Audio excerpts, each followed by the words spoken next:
Flat Out Strange from the Other Side of Cinema. I am Mark Dickerson. And I'm Jeremy Fink.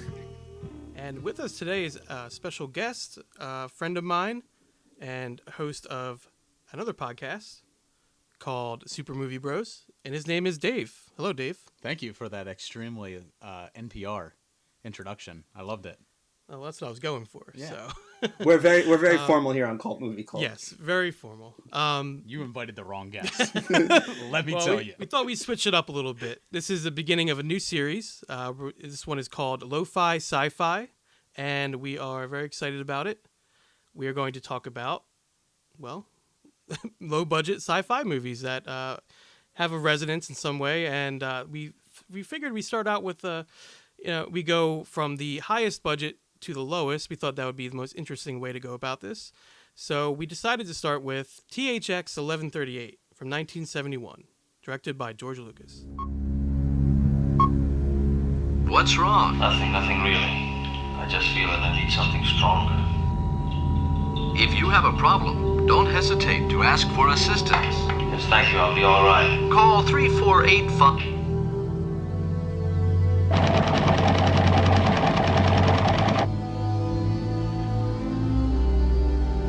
What's wrong? Never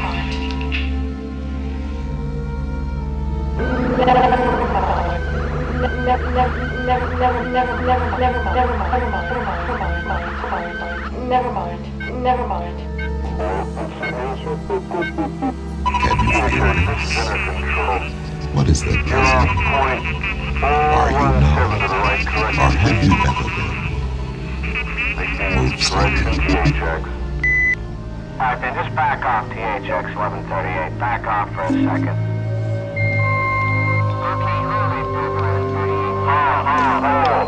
What's wrong? I need something stronger. Take 4 red capsules. In 10 minutes, take 2 more. Help is on the way. What's wrong? I want you to take a visual record of this. We found it in the patching cells. We killed it. All right, so Dave, since you're actually good at synopsis, we're going to hand it over to you to tell us what this movie's all about. All right.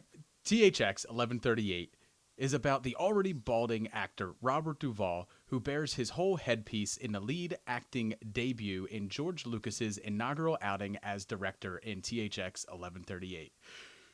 THX, Robert Duvall, lives in a consumer-run world where workers are drugged to dull their senses and keep the workers focused on their tasks. But when worker designation THX 1138 and his bald lady friend LUH 3471 decide to reduce their dose of worker bee pills, they begin to feel again and rebel against a tyrannical system that is enforced by blank, silver-faced police. They then work together to seek a way out.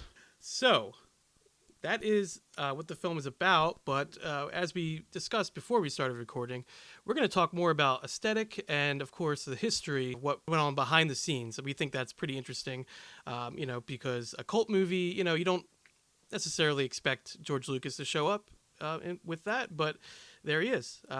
So this film was based on a short film that he made in 1967, which was actually a student film, while he was attending USC School of Cinematic Arts.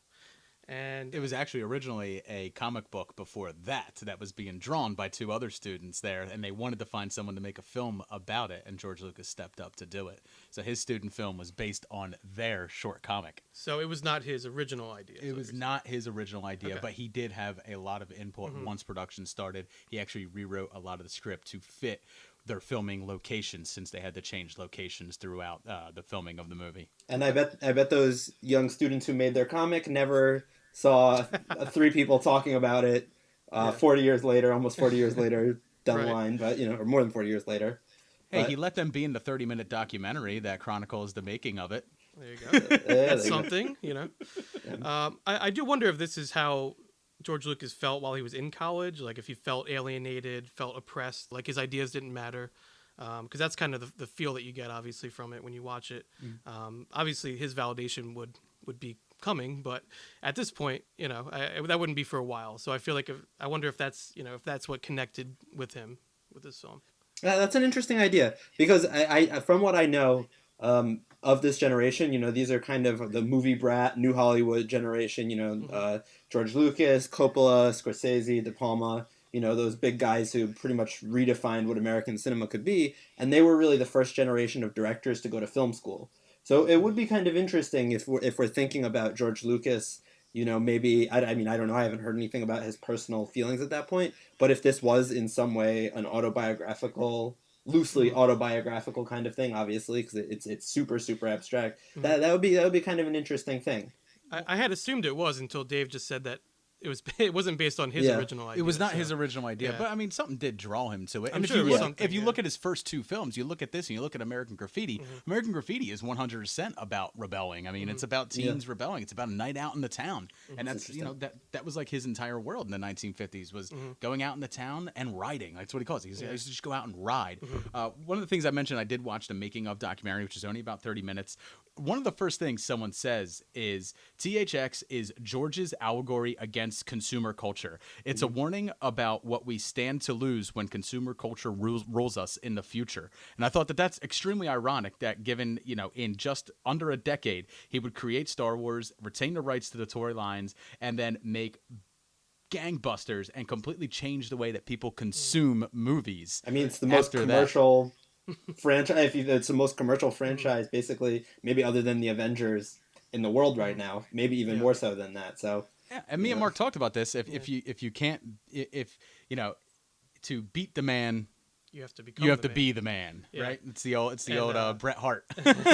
And he was definitely it was a very smart business decision, which at the time people looked at him like, oh, what are you doing? Like, why wouldn't you just take the money? But in the long run, obviously it worked out for him. So, it was a very smart move on his part. But I understand what you're saying, obviously going against the idea of the film. Well, everyone grows up at some point. Yeah. I mean, he was young, idealistic, in college. So it makes sense. And before we go any further, I do want to mention, before we forget, what the actual budget was. Estimated $777,000. So, and that's the highest that we're going to be talking about for the series. So, in one benefactor and some great expectations-esque moment, it was all signed over by one person. And that one person was Francis Ford Coppola. Yes, it was through American. Go on to make The Godfather in what, a year or two? Just Godfather was what, 1970? He I believe 72. 72. Right. So, yeah. And I believe, if I remember hearing it right, this was where he already knew of Robert Duvall and knew Robert Duvall, but seeing this film and having a working relationship with Robert Duvall is how he ended up being in The Godfather. Mm-hmm. Yeah, and Francis Ford Coppola, I mean, at that point, it was a big deal because he was one of those young directors. At that point, most directors, the studio system was kind of just crumbling. So it was really interesting because it was really a big deal for someone like Francis Ford Coppola at that point to have that kind of authority to go and produce a movie. He had been directing movies since the early 60s, but most of them were kind of, I think he worked with Corman. I could be wrong on that. But, it was kind of exploitation or goofy, like The Bellboy and the Playgirls, You're a Big Boy Now, Finian's Rainbow. But just the fact that he was this young director making these movies was a really big deal. And that gave him the authority and the agency to then go get behind his friend George Lucas and say, we're going to go make your movie. One thing we were discussing about this is that, so the contract that Coppola had was actually through Warner Brothers, which, that's one of the major studios. So the fact that even though it was a low budget, even in 1971, $700,000 was still considered an extremely low budget. The fact that a major studio would let these guys who were basically kids make a super, super experimental movie with a first-time director is pretty remarkable because I personally couldn't see that happening in today's cinema landscape. Maybe a really small independent production company. I could see maybe A24, or someone like that getting behind a first-time director to make something wacky, but not Warner Brothers in a million years. No. No, but you can see Amazon getting behind something like that and producing it Netflix like they've been doing for things like The Big Sick and stuff like that, which have gone on to big commercial success. And But, you know, and they have pretty small budgets by today's standards. But I think you are seeing studios move to a more lower budget. I mean, I'm saying that like not super low, but I mean, you got Todd Phillips with The Joker that's going to be coming out soon. That's going to be an extremely low budget for a comic book film. Deadpool was kind of done on a shoestring budget compared to comic book films. And I think when you do that, you actually limit the production and you force them to tell a tighter story. But more focused. Yeah, that winds up speaking to people a lot more. And that doesn't mean that that's what they did here with 1138, because it's honestly it's not. This was not a focused story at all. It wants to be an epic. You can tell. Oh, it 100% does, and I think you could. This really does. When you watch this movie, this feels like a recent grad, like film student film. Like this definitely feels like a first time director. I mean, it's. But it is interesting that George Lucas always had that mindset where it's like he was always the dreamer. You know, he always. Because like we were just talking about, like you can tell that the ideas he had were bigger than the movie in a way. Yeah, and the movie does feel big. Like that's what's crazy is, and it's this weird thing that you hear people talk about a movie feeling big, which is a hard thing to describe because it's not necessarily that there are explosions on screen, and there's just something that feels important about it. And even smaller movies, like to me, like Reservoir Dogs feels like a big movie, but that's not. I mean, even the use of like all white walls with bright fluorescent lighting actually opens up the space, and everything does feel really big. Like really when big, you watch this, you do feel like this is some sort of sterile dystopian world. Like when you watch it, it doesn't look like $77,000. And the way it's shot, with the really wide shots where Robert Duvall is really small in the frame and stuff like that. All of that helps to make it feel expansive. And yeah, I totally get that when I watch it. Can we talk about Donald Pleasance? Does anyone else? Does anyone else like really just? I don't know. I just love every performance he does, but I can't see him without thinking like pure evil. Well, actually, this is the part where we usually go into our general thoughts of the film. And Dave, since you're our guest, why don't we start with you? What do you think? So my general thoughts on the film was, I remember the first time I saw it. I was probably like 2003. I was working at the now defunct Blockbuster. Ah, yes, rest in peace. And it's something that like I'm walking by, like I'm putting movies back, and I think I put this back, and I was like, George Lucas. No way. What? And I think I rented this and American Graffiti like in the same night, and I went home and watched them. Two completely different movies. Totally and honestly, they both feel like they were directed by different people, like when you watch them. But I remember like really liking the visuals, really enjoying like this world that was set up, but also being so utterly bored with it. Like I was bored with it. And then the third act happens. It's an awesome chase scene, and I actually really found myself enjoying it in the third act. But leading up to that, it was very strange. I was also in my late teens, so I cracked up at the idea of this magnificent device that goes over top of Robert Duvall's crotch, and just like, that was interesting. Found myself really wanting one of those when I was 17. Oh yeah, who wouldn't? But no, I think it's an ambitious film. I'm not sure if it lived up to the ambitions of a young George Lucas. Were you comparing it to Star Wars when you watched it? Or? No, I don't think I was. At that point, I had lived with Star Wars, and Star Wars had been built up so much in my mind. I don't compare anything to Star Wars anymore. That's not to say like I'm in love with everything, but now I feel like everything is compared to Star Wars. Everything is.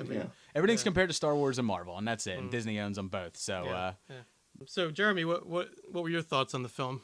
So I think I connected to it on an aesthetic level. I thought it was really impressive. So one thing that we haven't touched on yet, and we'll just briefly touch on, is that there is a director's cut of this film that I believe was done in 2014 by George Lucas, where they went back. It was 2004. 2004. I added a 1. Same year as the E.T. director's cut. Okay.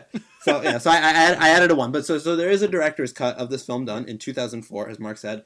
And there are all kinds of visual effects with some CGI that were added, and that was the version of this that I saw, not knowing that was the version I was watching. Which must have been mind-boggling when you parts, So I was watching it thinking that all these effects were done in 1971, and was totally blown away by that. For the most part, it's pretty tastefully done, I would say, but obviously towards the end you can tell with the CGI creatures and whatnot. Well, see, for me, I feel the same way watching this because I have seen both versions. Have seen both. I have seen. So the original one, like I said, I watched it in 2003. So that was a VHS copy that I rented from Blockbuster. So I saw the original, and I since have seen. I want to almost call it a remake, but it's not. But I've seen the director's cut with George's added stuff, and it reminds me a lot of the same stuff he did in Empire Strikes Back to Cloud City. Because Cloud City has a very similar aesthetic to a lot of these. It's he added a lot more detail, right? And but it still feels out of place because it's a movie from 1971. It's bright, it's new and shiny, and everything else in there. It's shiny, but it's it's got a 1971 filter over it. Yeah. And like Star Wars, George made it very hard to find the original versions of this movie. It's only on VHS and Laserdisc. So if you're having trouble finding those, then you're probably just going to watch this version, which we all watched. And it's the readily available version. So, he's someone who likes to erase what he's done in the past, and I don't particularly agree with it. Yeah. But, funny because he was the guy that once argued for the preservation of film because back then it degraded so quickly. He was calling for the preservation of film and everything like that. And now he's the one that kind of goes in and changes it, but only his own. Luckily, he doesn't go in and change anyone else's. He's probably interested in the preservation of the films made by directors that he grew up watching, and probably would like to not see his experiments preserved. It's like how I think it's Michelangelo would hide all of his old sketches and drawings because he didn't want anyone to see them. He wanted them to think he was just born this massive genius painting the Sistine Chapel.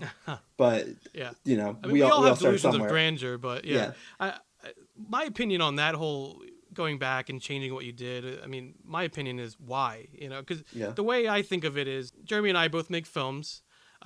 Dave, you're an illustrator, you draw. So we all do creative things, artistic things. I like to think my podcast is creative. You sculpt a podcast. My point is, so we all know that nothing is ever really done. You put it out there because otherwise you're going to sit on it forever.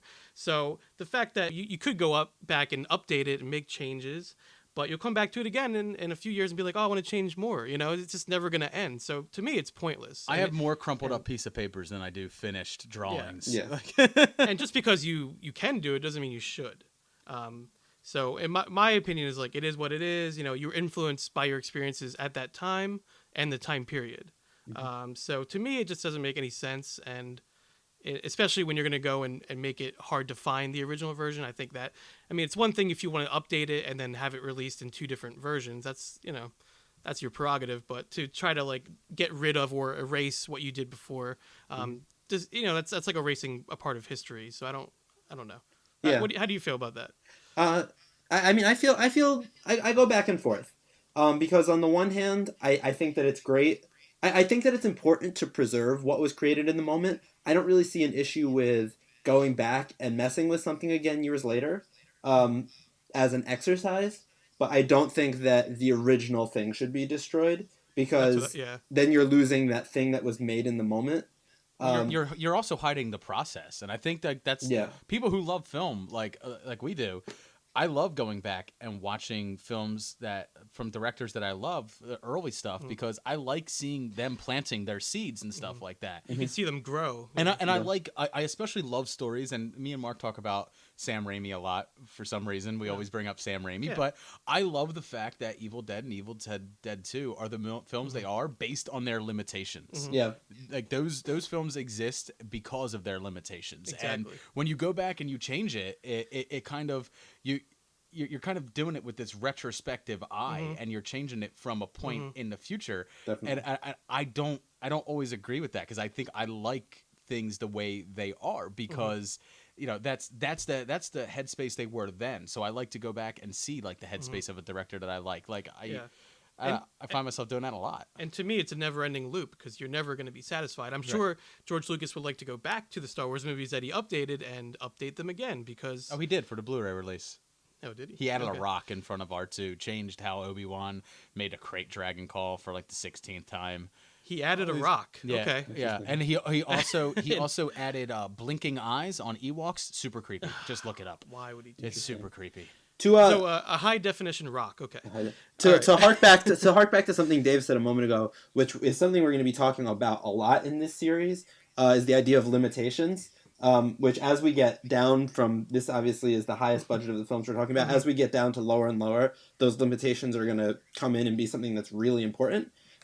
Which I think that in this, even though we're talking about how it was kind of Wait, a recut. beach ball play an alien at some point in Dark Star. in a certain movie. We'll be getting there. We'll be getting Don't there, worry. yeah. But I think even in this film, you do see the limitation, and I think those are actually some of the stronger points of the film. Just in kind of the simple, when we're talking about this idea of a futuristic film, the way it was kind of stripped down, and rather than Lucas imagining this future where it's really busy everywhere, imagining a future that's kind of more simplified, which actually ended up, we're into the 21st century now, almost 2 decades in, and it ended up being a lot more of a simple aesthetic, much closer to what was predicted by this than what was predicted by a lot of, the sci-fi films of the 50s and a lot of the studio era. The fact that this was lower budget, I think kind of opened it up to maybe being more accurate to predicting where things might go than had a lot of money to throw at it and design these massive sets. And well, the fact that he went back and added more crowds and more people, I mean, that again, that goes back to you're kind of going against what you were doing. You know what I mean? You're kind of going against the style that you had with this film. Because I agree with you. I think the stark, simplistic look works a lot for this film. Speaking of style, there's another director who kind of pays a lot of homage in one of this to this movie in a film called The Island. Michael Bay. Anyone see that? I'm not kidding you. He actually a lot of that film was an homage to a lot of the stuff from this aesthetically, not story. Michael Bay, he's an auteur. He is at some point he saw himself as, I'm sure. He is without a doubt an auteur in his own. It's a fact. It's whether you agree with it or not. Just for shits and giggles, I looked up what a laser disc of THX 1138. The bidding on one of them starts at $69.99. Just the cover alone is close to $15, but they go up to $120, $207. It's an expensive laser disc, man. That must be some fantastic menu screen. For only $69.99, this laser disc could be yours. You should have stolen it from Blockbuster. I should have. They were on their way out anyways. We didn't have laser discs. We only had VHS. Well, still, even the VHS has got to be worth something, probably. Yeah. Maybe not as much as that, but. Well, Mark, you haven't really given your thoughts. You've kind of peppered in your thoughts with ours, but what? Well, I'm with you guys. I don't love this movie. It's not, but there is something to it. As with many of these cult films, I would say aesthetically, we talked about the aesthetics a little bit. That whole surveillance footage aesthetic is kind of cool and different. And the whole starkness, the white, white backgrounds and everything. But I was thinking a lot about this, and I was trying to, reason why does this movie not connect so much with us, or why I didn't feel connected to it. I was thinking, like, maybe the movie is so cold and sterile that it may be to its own detriment. You know what I mean? Like, I found it hard to connect and engage with. Is it because we live in the consumer culture that it warned us about, so we no longer fear it? That could also be part of it. Guilt. You're onto something there. Yeah. No, that was something I was thinking about as well, though, and which is something for me, I mean, I'm going to be totally upfront, which is one reason why I'm really excited about this series, and one reason why I'm a little nervous is I'm not always a huge sci-fi person outside of kind of like camp sci-fi. I can get into that. And a reason that I have a hard time connecting to it sometimes is that I can find it to be cold and too concept-driven, too technology-driven, and sometimes it can miss character. And I thought that the performances in this movie were really beautiful, but and maybe this is an intentional thing, is that they don't really want George Lucas or whoever wrote the comic didn't want us to necessarily get character, because it's kind of about the dehumanization, decharacterization of us as human beings. But then you come back to the idea that it is a film. And it is telling this narrative story, so it's this kind of tough balance where you want to give the humanity while also showing how the humanity is taken away. Yeah, it's almost the absence of personality or absence of. But I mean, I think the whole point of it is they discover humanity. I mean, he discovers it between a woman's legs, which a young man like George Lucas really did. That was living. I mean, he said he liked to go out riding. What do you think riding meant? You get in your fast car, you get your loose women, you go out riding. Yeah. But I mean, I think that like the whole point of the movie is like it's humanity lost and humanity found at the same time. We see similar themes throughout other movies and in other sci-fi. Blade Runner. I would say Blade Runner, the most character driven characters are the replicants, more so than anybody else. We're not going to start a debate whether Deckard was a replicant or not. He was, but you see those there, and then I also think of like Alien, where there really is no standout character in Alien. It's only after all the rest of the characters are gone that you're like, all right, I'm going to root for Ripley, because you were rooting for Tom Skerritt before that. So I think there's something a little bit that's cold with sci-fi, but good sci-fi has to have a balance. It really should. It should be focusing on a character in a sci-fi world. So things like Star Trek, where they do focus heavily on the technology of things, on the political landscape of everything, and not so much on character, I don't get behind either. But some of the other films that I've named, stuff like that, I think that's instances of sci-fi done the right way. Character is always paramount in story for me. And I think you're right. In 1138, the character, we don't really get to meet him. We don't really get to know him. We get to see his awakening, but other than that, there's really nothing to draw you to him. You root for him because he's the person that got the most screen time. But there is something about the performances. I would say, like, the absence of their personalities is, I found it kind of interesting to watch them act in that, like, having that in mind. Like, all right, these people are trying to act like they don't have a personality, and that's just, I don't know. I thought that was interesting. Like 75% of Gosling performances. Don't say that in front of your co-host. That's why I could say it here. So I thought, from that angle, I thought it was interesting, just having that in mind. But yeah, it's a intentionally cold movie, so maybe this didn't help with your enjoyment of it, Jeremy. But I mean, I guess it was pushed in such a direction that, I don't know. Did you find yourself in? You said you did like the aesthetic. Yeah, no, I really like. I think I love the experience of watching the film. I just didn't feel the emotional pull. So it was kind of like the images were really striking to me, particularly these big blank white spaces. I think Lucas uses a camera beautifully. The shots are really well composed. But it's one of those things where I'm really into experimental film. I don't necessarily need a plot to be into a film. It was just kind of, and also I think the thing that kept coming to my mind while watching this was 1984, and George Same Orwell here. in general, which I think Metropolis. is which is definitely a conscious thing, I would assume, on the part of Lucas, and it goes back to that though, where a book like 1984, and then I think there's a decent film adaptation if I remember correctly. There's that humanity where even though it's someone caught in a system, it feels like that person is consciously trying to break out. And I think where I got kind of stuck on this one is it felt like our THX character kind of was just going along with breaking out, and it wasn't until the very end that he really... Yeah. It didn't feel like he really had a desire to break out of it, which is interesting. But once again, in terms of creating a hero to get behind is a little... I guess he wouldn't have that desire though, because the whole point is that their emotions are being suppressed and everything. I was gonna say, yeah. I mean, it might literally be, and I don't know this for sure, but it might literally be instincts of humanity taking over once those pills start wearing off. Yeah, he may not even understand why That's he wants to It, escape. yeah. It's kind of animal. It's just it's just the instinct of humanity. He doesn't know why he wants to escape. He just does. To not want to be subjugated. When someone stands up on a podium over top of people, there will always be people who don't want to be subjugated. That's interesting. When you have an attractive young lady as your roommate, even bald, she was maybe beautiful. Maybe you have certain thoughts, So yeah, I will say the last 20 minutes, pretty thrilling escape scene there, and I do enjoy that part. And since we do have spoilers on this show, we'll talk about that ending. In case I don't see you, good afternoon, good evening, and good night. Yeah, it's it definitely reminded me of the Truman Show.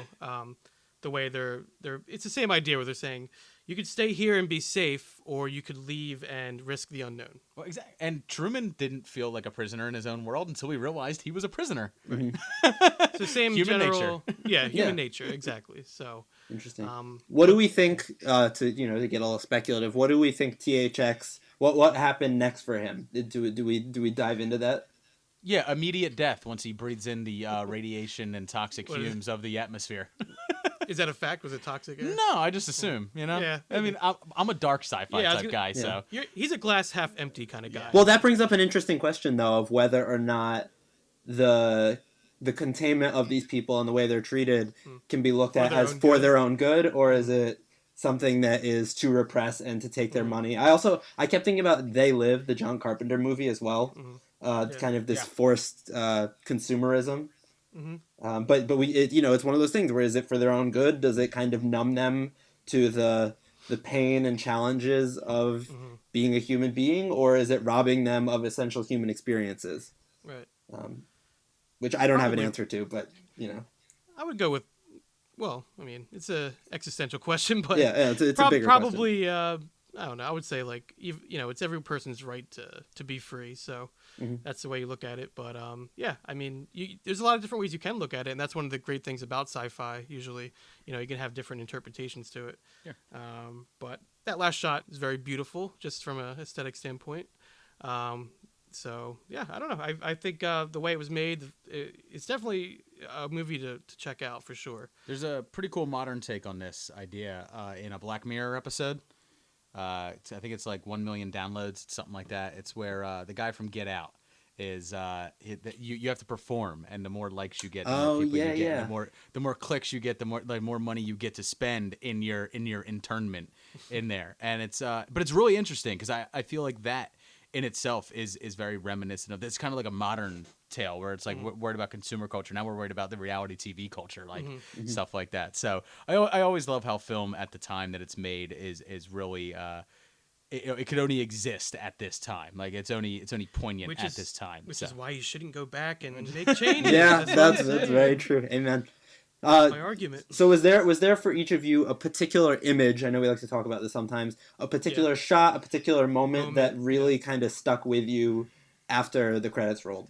It's when Robert Duvall and the three silver-faced police officers, the three robot police officers, have him, and he's got like that stick, and he's just trying to like keep them at bay. Right, like he's still fighting, even though he's done in. He's going to jail. He's getting caught, no matter what. But he's done in. There is something about futile about it. Yeah, but like it does this beautiful like wide shot from above, looking down, slightly down on him as he's fighting these three beings that are basically standing over top of him. But I really liked that because that always stuck with me because his attempt at escape still seemed futile, but he still fought anyway. Yeah. And as we discussed here, I'm not even sure if he knew why he was fighting. It didn't even seem like there was a lot of fight in him. Right. It may have they didn't have the budget for a fight choreographer, but still. But it's still, yeah. I think that's the scene that always stuck with me the most. That and honestly, the love scene between him and LUH.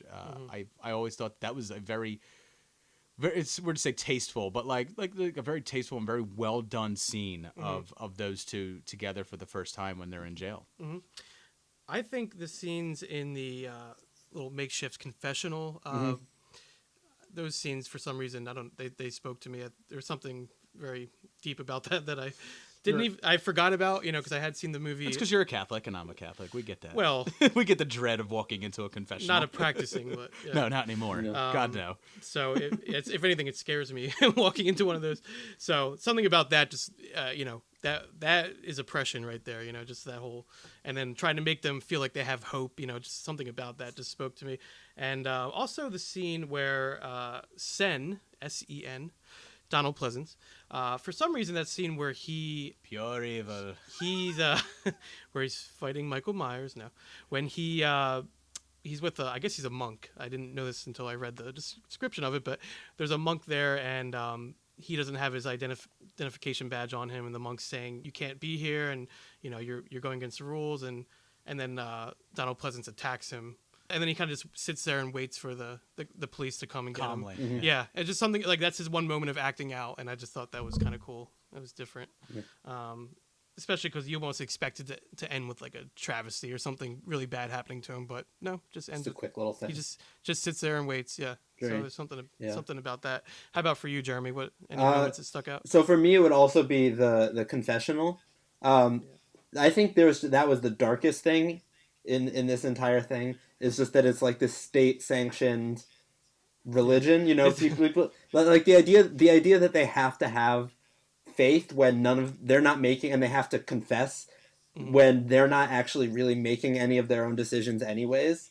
and they're not even really confessing to a human being. They're just confessing to basically a picture. I to me that was just, there was something just extremely, Yeah.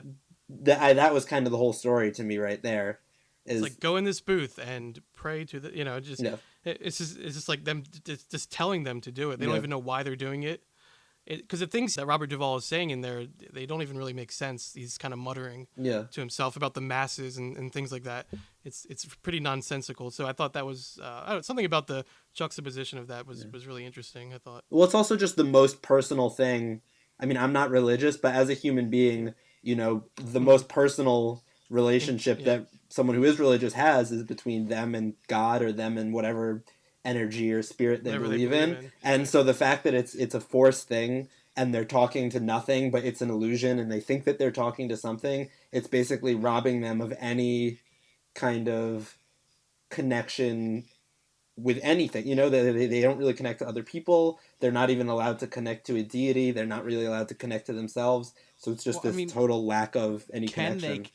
Can you connect to a higher power if you're no longer human?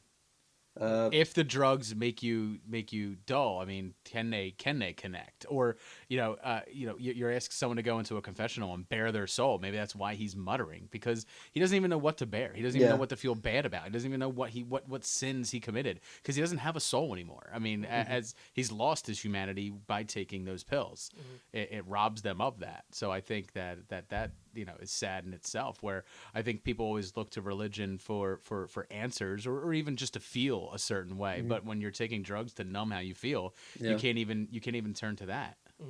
Yeah, no, that's really sad. interesting. Yeah, the whole movie was pretty bleak. It's very bleak. Bleak is a good word to describe it. Bleak and stark. I would say it's a interesting film, and it's a memorable film, but it's not necessarily a fantastic film. But it's certainly one to make you discuss about 1 hour and 11 minutes and 38 seconds on. Yeah. Well, that's not actually how long we've been recording. I'm kidding. That's just I'm kidding. What my counter says on my recording thing. No, but it is something that you can. It is a film that warrants discussion, I would say. Even though it's nothing spectacular or fantastic, there's enough there that warrants discussion. You really see a lot that was put into it. The imagery alone, I mean, if nothing else, just the imagery is iconic, I think, at this point. And the place it holds in the history of cinema, because without this film, George Lucas probably doesn't have the, power to go direct American Graffiti. And if he doesn't have a hit with American Graffiti, he probably can't get money for Star Wars. And so this was a big Oscar nominations. Two Oscar nominations for American Graffiti too. Yeah. Best Picture and Best Director. So without this, you don't get that. Without that, you don't get Darth Vader. Although THX did technically fail, right? I mean, it was a failure. It was a $2.4 million it made at the box office. Yeah, but I think within movie circles, it was probably considered to be a more impressive feat, especially for a really young first-time director. And it made some money, yeah. But that might have been like up until now. When it first came out, Francis Ford Coppola bought all the tickets. He bought all the tickets. Sure, George, I'll go see your movie, buddy. 2.5 million times. No, but I just mean the fact that he kind of established himself as there are a lot gave of him the confidence to It got him to that point. Yeah. So you have anything else to add, Dave, about this film or about George Lucas or where he went from here? And obviously he went a lot of places, but no, I mean he did, but I would say like I do think you see a lot of the empire here, right? You see a lot of the seeds being planted for a tyrannical rule that would enslave an entire nation of people and stuff like that. But instead, this is the story that George tells, where there is no how do I put it? There is no hero with 1,000 faces, right? There's no rising up of a people. It's more of just like a rising up of one. But there's something beautiful in that in a way. But I do like seeing like these cold and these sterile hallways and stuff like that, and immediately thinking of things like Cloud City and the Death Star hallways and stuff like that. And even the trench run with the chase in the bark. The cars, what this kind of is like the story of a stormtrooper. If you didn't know everything, this is like a stormtrooper who's just brainwashed into. Hey man, Finn could be THX 1138. Yeah, no, that's interesting. That's an interesting. Yeah.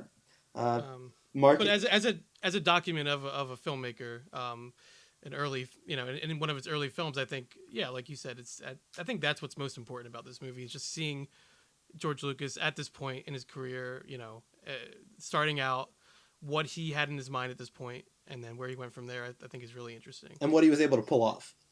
With the budget, which was extremely low, but for us, the highest budget that we were talking about. But that will wrap it up for us today for this episode. Dave, before we leave, where can we find your other podcast? Yeah, so you can find Super Movie Bros with myself and my co-host Jay. Also coming back will be Movie Cocktail on there. So once a month you'll hear Mark on Super Movie Bros as well. You can find us on all podcatchers. That is iTunes, Podbean, Stitcher, wherever you like to go to listen to podcasts. You could find Super Movie Bros. You can also reach out to me on Twitter at SuperMoviePod on there. So there's some places where you can find me. Check out some of the stuff that we're up to. Cool. It was fun. Yeah, it absolutely was. Thank you. I'm not the film I signed up for, but actually really happy that we talked about this. So, well, if you want to come back and talk about Dark Star, you're more than welcome.